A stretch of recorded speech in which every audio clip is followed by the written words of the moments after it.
С собой что ездил, в карманах.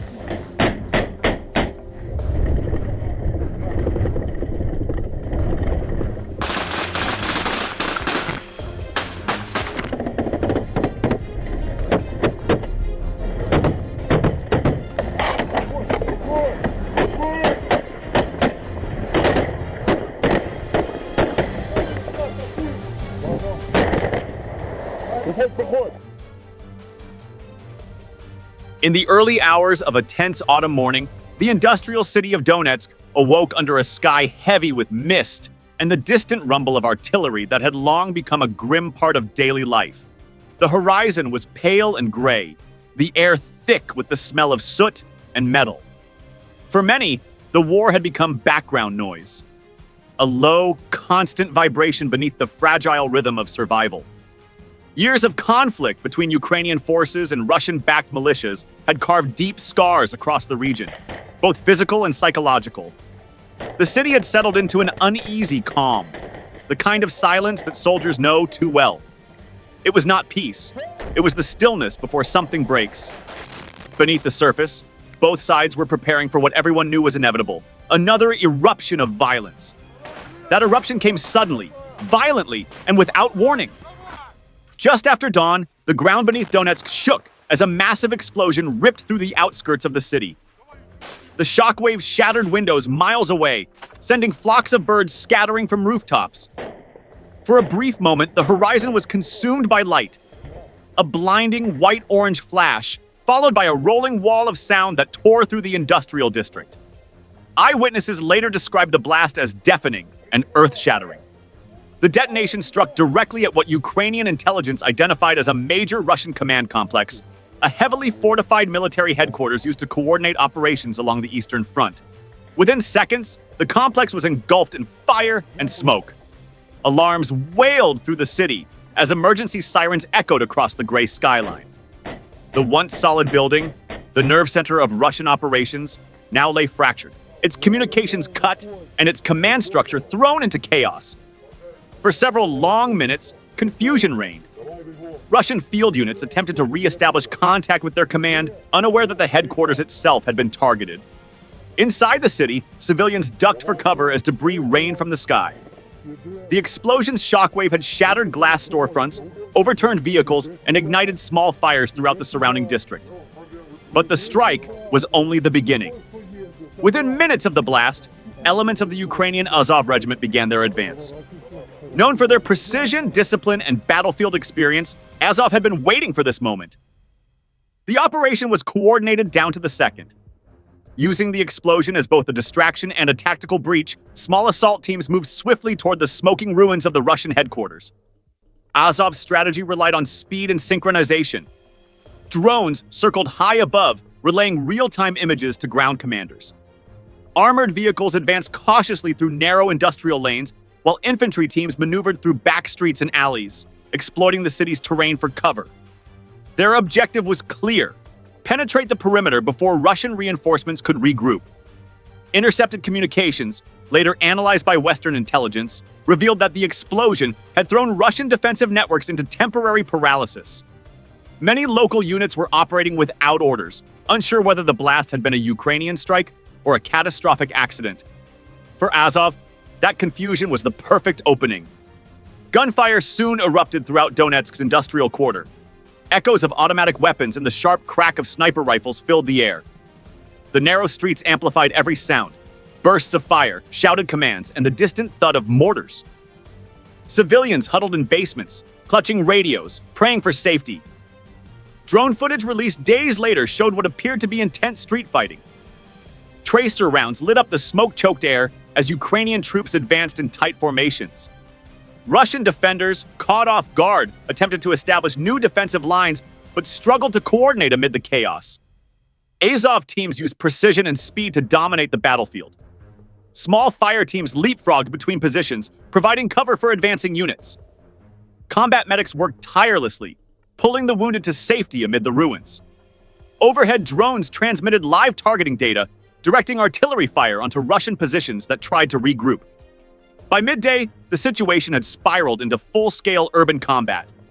The once bustling industrial complex, a labyrinth of warehouses, offices, and fuel depots, became a war zone. Smoke billowed upward, black and thick, mixing with the morning fog until it obscured the sun. Inside the Russian command bunker, surviving officers scrambled to restore communications. Reports flooded in from across Donetsk, supply routes cut off, local units under fire, defensive lines collapsing.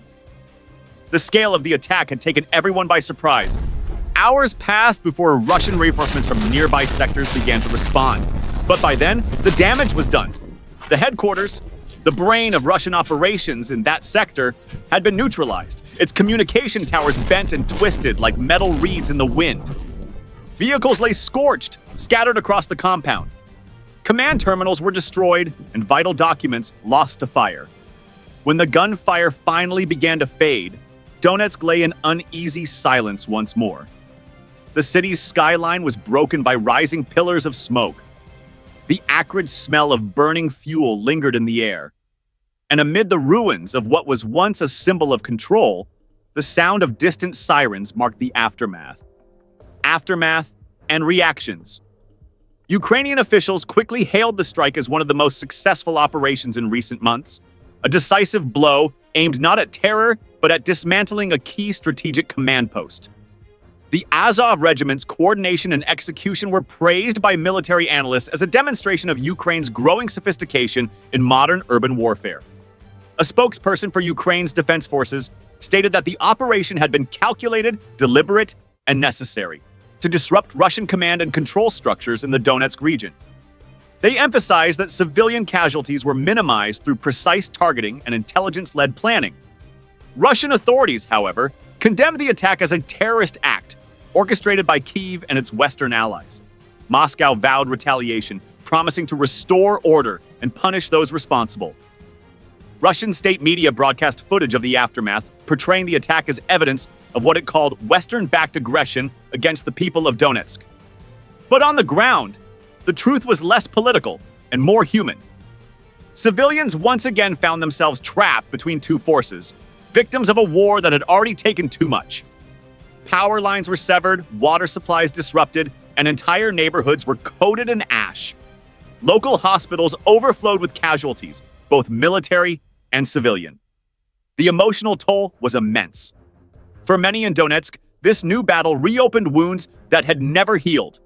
The sound of that explosion, the one that shattered the morning calm, would be remembered long after the fires went out. Strategic and political impact. Military analysts across Europe and North America noted that the attack marked a turning point. It wasn't just another skirmish, it was a message. Ukraine had demonstrated the capability to launch deep, coordinated strikes into enemy-held urban territory, combining drone surveillance, intelligence interception, and rapid maneuver tactics. This operation, experts argued, signaled a shift in Ukraine's approach, from reactive defense to proactive disruption. Rather than merely holding lines, Ukrainian forces were now striking at the command structures that sustained the Russian offensive. The implications rippled across the geopolitical landscape. International observers described it as one of the boldest Ukrainian actions of the year, reshaping perceptions of the balance of power in the Donbas region.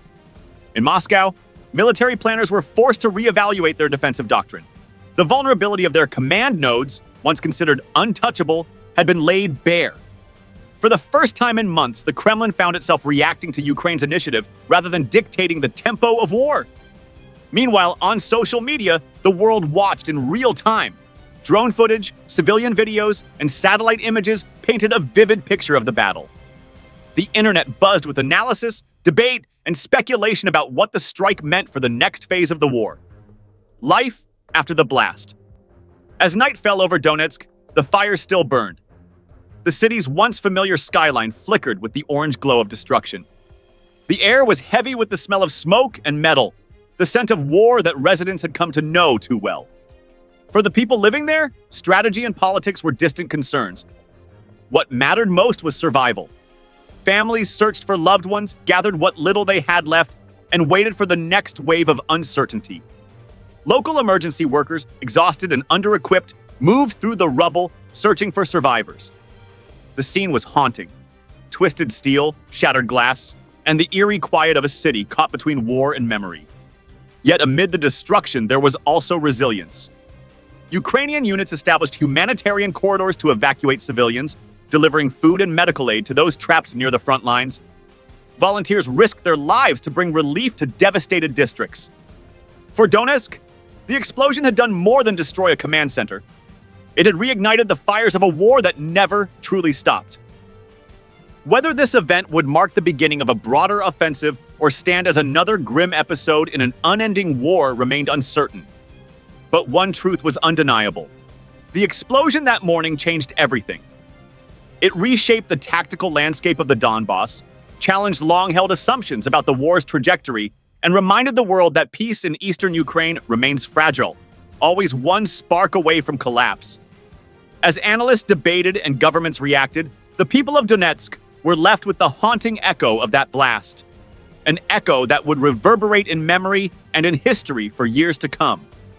For verified historical insights, battlefield analyses, and cinematic retellings of the world's most intense modern conflicts, follow Delta History. But join us as we uncover the real stories behind global warfare, human endurance, and the strategies that shaped history.